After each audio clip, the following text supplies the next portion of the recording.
A Carlsbad man living with multiple sclerosis says his secret for keeping a positive attitude is, quote, embracing the suck. There we go. In the zevely-zone this morning here, Jeff shares his incredible Catalina crossing. Most people have heard the song 26 miles across the sea. Santa Catalina is waiting for me.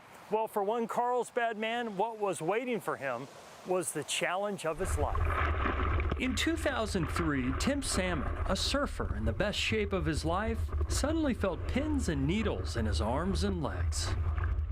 Went to a doctor, a neurologist, and he diagnosed me with MS. Since meeting Tim 2 years ago, the guy who grew up surfing had to quit his favorite sport. I have an issue with my right leg where it fatigues, and I don't have that speed and agility. Which made Tim's next move even more miraculous. Well, I'm smiling, happy as I could ever be.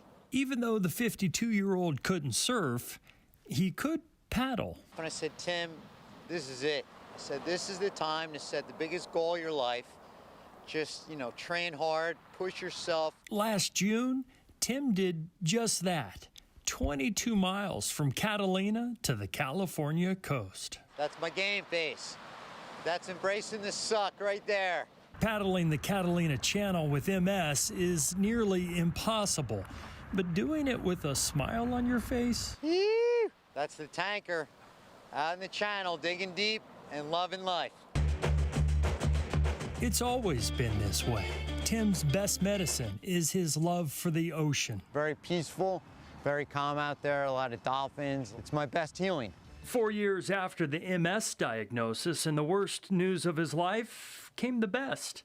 Tim married Leah, the love of his life. Leah's my rock. She's my world. Leah and Tim started biking for his own cure on Howard's bike team. Howard's team has just raised over $1 million, and we're raising all this money to help others with MS live a better quality life, and it's very rewarding. Whether cycling or paddling, the money Tim's raising may not help him directly, but the thought of finding a cure for future generations kept him on that board for 5.5 hours.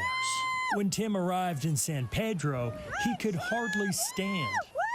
And there was Leah, waiting to walk him to the finish line. The next time you face adversity, Tim says, find your sea of hope and embrace the suck. In the zevely-zone, Jeff Zevely, News 8.